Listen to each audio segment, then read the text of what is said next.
Let's continue with this demonstration and get syslog running in our environment. This is going to require a few things. So first off, what I need is a syslog server. And what I'm going to do is set up my personal workstation here as our syslog server at 10.0.0.10.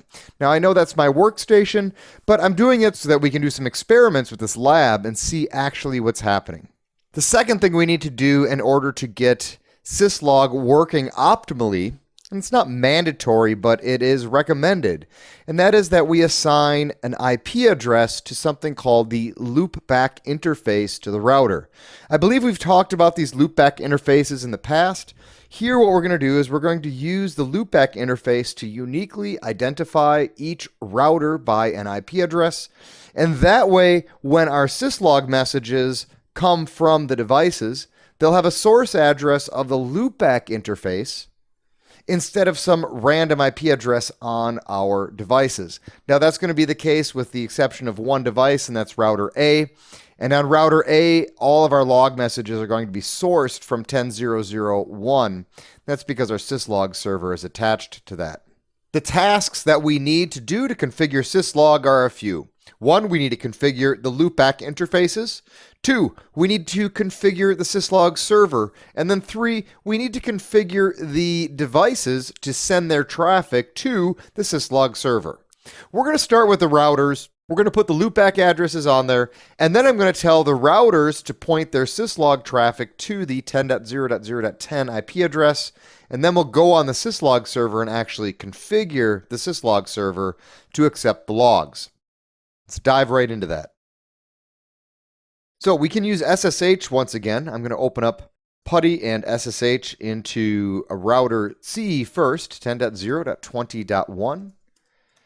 And on here, what we'll do is we can configure that loopback address. We go to configure T, we say interface loopback 0.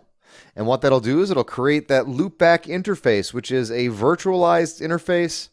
It can't send traffic anywhere, but it is an IP address on our device that won't ever go down. As long as there's an interface that's up on our network, on that router, and we can pass traffic in and out of it, we'll be able to reach that loopback interface. And our IP address here for router C was 10.100.0.3, but I need to get the right command. So 10.100.0.3, and I'm putting a 32-bit mask on that address. Why is that? Well, when I put a 32-bit mask, 255, 255, 255, 255, what that means that address is only one single address. There is no network address. There is no broadcast address. It's just that one single address on that loopback interface. We also need to advertise that in OSPF.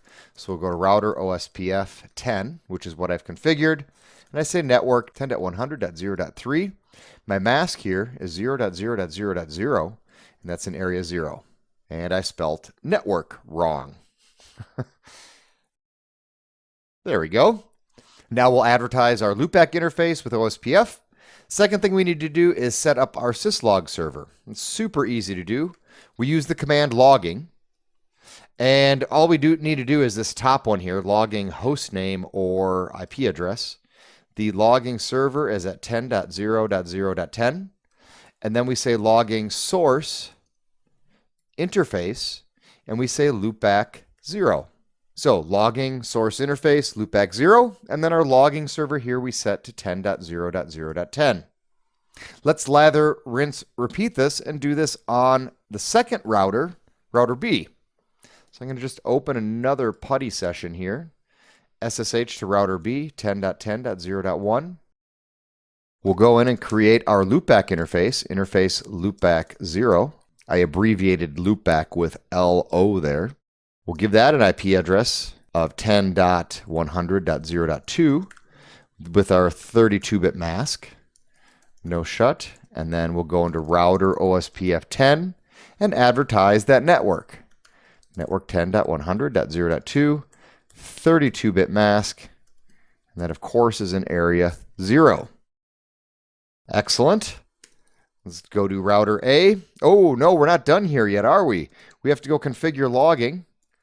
So config T, And logging 10.0.0.10, logging source, loopback 0. Excellent. Let's copy, run, start that. We'll do the same thing over here on router C. Copy, run, start. And let's open up another PuTTY session and go to router A. So we'll SSH here to 10.0.0.1. Log in.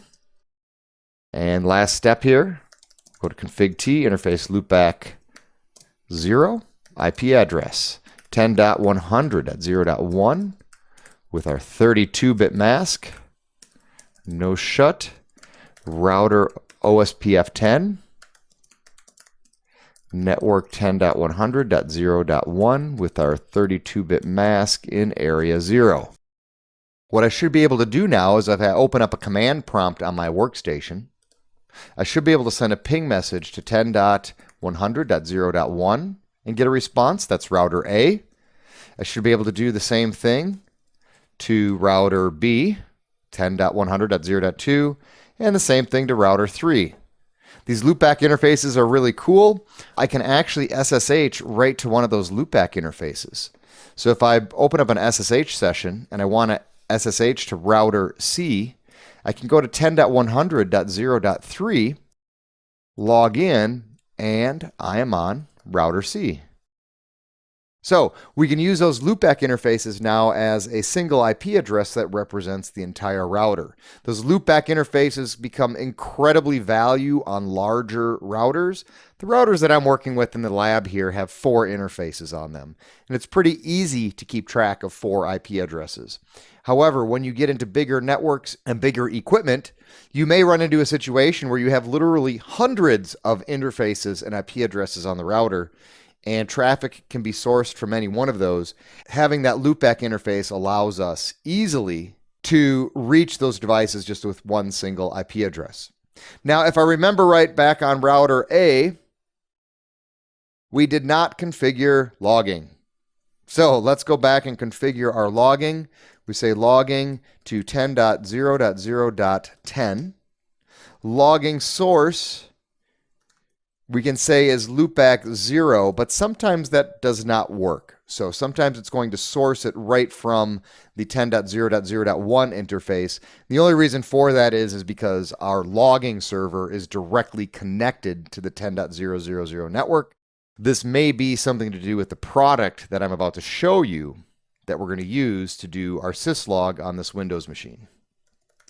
Let me save my config here, copy, run, start. And I'm going to shut down our PuTTY windows for now so we can have them all closed. And what I need to do next is we need to go get some software to collect syslog.